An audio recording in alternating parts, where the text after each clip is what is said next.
এখানে আজকে ব্রেকফাস্টে হচ্ছে চা। হ্যাঁ, চা হচ্ছে।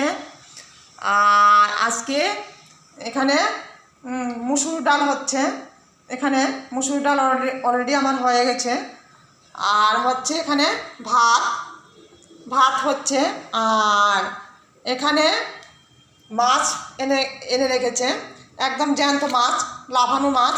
কিছুক্ষণ আগেও লাফাচ্ছিল, তো আমি একটু নুন দিয়ে রেখেছিলাম।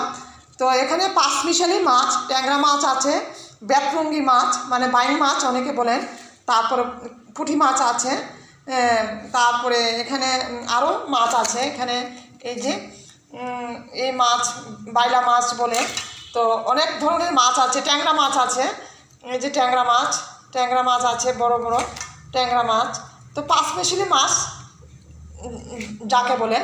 তো আমি এখানে বড় বড় পুঁটি মাছগুলি ডালের সঙ্গে ভাজা খাওয়ার জন্য কিছু কেটে পরিষ্কার করে ধুয়ে ভেজে নেব। আর ট্যাংরা মাছগুলিকে খালি পেঁয়াজ, অল্প কিছু পেঁয়াজ আর ধনেপাতা দিয়ে ট্যাংরা মাছগুলিকে রান্না করব একদম টাটকা ফ্রেশ। আর পুঁটি মাছগুলিকে নুন হলুদ লঙ্কা মেখে ভাজি করব। তো আজকে মুন্নাস কিচেনের মেনু এইটুকুনি। তো ভিডিওটা যদি ভালো লাগে লাইক, সাবস্ক্রাইব অ্যান্ড শেয়ার করবেন। তো আজকের মতো এখানে রাখছি। দেখা হচ্ছে পরবর্তী কোনো সুন্দর রেসিপি নিয়ে।